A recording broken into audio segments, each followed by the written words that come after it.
What we're seeing at the moment in the crypto space and digital world, it is the Wild West, it is the cowboy country.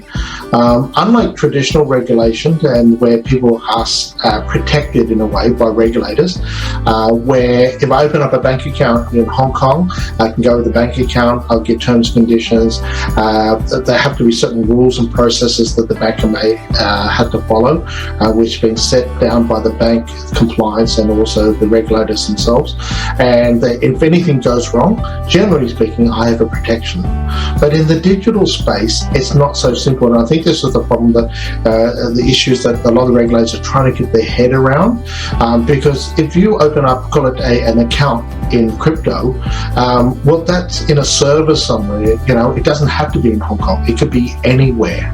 So how do you regulate something that could be anywhere, right? Unless the company is actually physically in Hong Kong, and as they're doing. Now, Singapore is trying to do that, but it's not easy, because people can buy anything online now and have it shipped from anywhere in the world to your doorstep.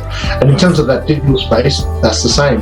Now, the thing is that I think that from a generational point of view is that we've probably grown up that we understand the risk and we understand the protection mechanisms.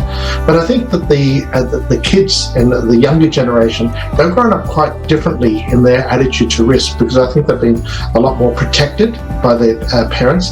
But out of that, they've been exposed to spending their time on Xboxes and PlayStations and tablets and their digital phone, and they're probably spending a lot more time indoors. Where in my generation, we'll go out play cricket, we'll go ride our bikes, and we'll do everything. But we learn our risk in the physical world, because something happens, we fall down. Well, it's either our fault, and we can't blame a rock. If I hit a rock, while I'm riding my bike and I fall over, it's my fault.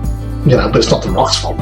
But I think in the digital space, and a lot of the children who don't have that exposure in the physical world, they've been protected. And I think the parents have probably, this is a social comment, from my point, is that maybe a little bit overprotective of some of their kids, right? Because, and so therefore they spend a lot more time in the digital space. Now, that generation will be spending a lot more time going into whether it's called crypto, into the metaverse, that we don't have the exposure to, and we probably find it very, very hard to understand, right? And it's unregulated, and it's very hard to regulate, because that whole universe and the crypto can be in a server anywhere in the world. And I think that from a social comment point of view, it's also very dangerous, right? And people have to be very, very careful.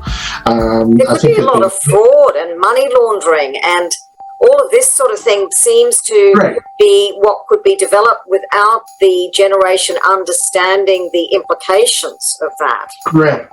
And this is the big thing, is that fraud and I think that fraud and theft and everything else in that unregulated space is only the tip of the iceberg. I think the more darker and the sinister side of it is where children who are under the age of 18 or 16, or depends on where you want to call them, into young adults, have been also exposed to without using the word, but let me call it pedophiles, right? Because you don't know who's behind this avatar, you don't know who's behind this, and the parents themselves don't have the time to regulate that. And if they go into the metaverse, if I'm on my tablet, you can see what I'm doing. But if I'm also immersed into some of this universe or metaverse, and I've got a VR headset going or whatever, and I'm in a virtual world, right? I can pretend, I'm 20 years old.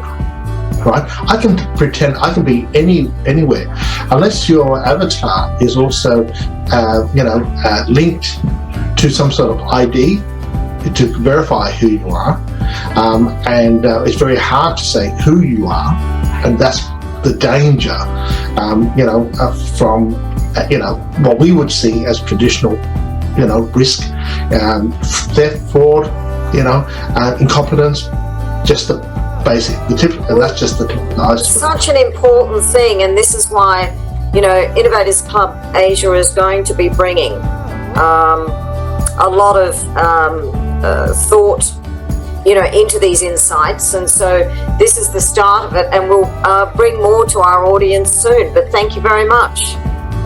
All right. Thank you, Bina.